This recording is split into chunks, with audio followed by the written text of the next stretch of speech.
All right, so I'm part of group 2, and this is presentation number 1. I'm Andrea Anderson, and for this job, I had the application demonstrator. So we're just gonna quickly go through the proper ways to write an introduction, some ideas, a good thesis statement, and of course the conclusion. And for our purposes, it's for evaluating a product or becoming an influencer of some sort. Okay, so first of all, from what I read, a good introduction formula has about 2 to 5 sentences, and it has a thesis statement within the introduction. The purpose of the introduction is to introduce the thesis and not the essay, something that I just learned myself, actually. So you want to make sure that your thesis is strong within this introduction. So this is a snapshot that I took from our module number 1, essay number 1. It's a kind of a brief snippet of how to write a proper introduction, how to follow it. You can kind of take a look at this, and it gives you some ideas how to write a strong introduction. So examples of ideas for our purposes, like I mentioned, is evaluating a product. So you want to give a description of what you're evaluating, why you decide to choose this particular product. Is this product popular? And if so, why or why not?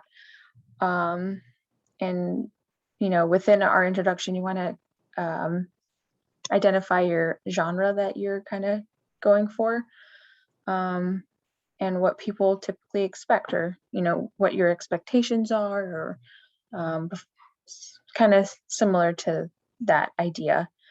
And then, like I mentioned, the thesis statement goes within the introduction, and this can be kind of tricky sometimes. Correct wording can make a good thesis statement. So as it says right here in this first bullet, thesis should say exactly what you think, and it will foreshadow the body for your essays, why you're evaluating this product. Or from my reading assignments, I got this fairly good thesis generator. I attached the link so you guys can maybe use it for your future papers. It is helpful, I think. You have to kind of answer some questions, and it gives you maybe an idea for a thesis statement. Yeah, so as it says in the PowerPoint, what is a thesis statement? It states the topic and purpose of the paper. What are we reading about? Why am I reading this paper? Kind of gives you an idea of what the reader is about to get into. And I said, where does this thesis statement go? Well, it goes in the opening paragraph. Most often, it's the last sentence of the introduction. Often a thesis will be one sentence, but for complex subjects, it may find it to be more effective to break it up into a couple sentences. So keep that in mind. And then the conclusion. So at the end of every essay, there's a good conclusion. And from my readings, again, I found that you should be able to read the conclusion and know exactly what the paper was about. So a good, strong conclusion may have, make sure no new information is introduced in the conclusion. If you find yourself adding new information in the conclusion, then maybe go back into your essay and maybe add a body of paragraph of that subject that you're wanting to include, so it's not something a surprise in the conclusion.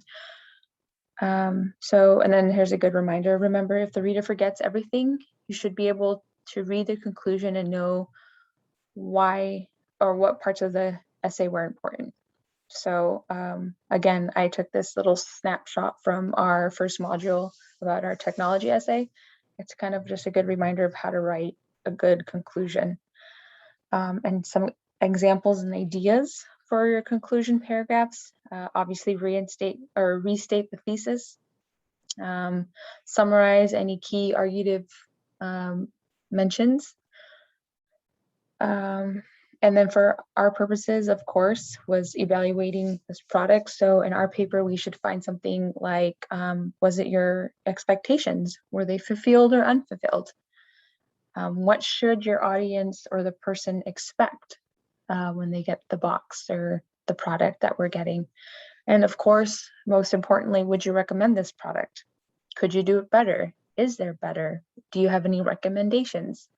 Better or worse? So just kind of keep these in mind for our essay as we write our essays later on. It's good just to kind of keep these in the back of your mind when you're writing your paper. All right, and that's it. I hope you guys understood that gibberish.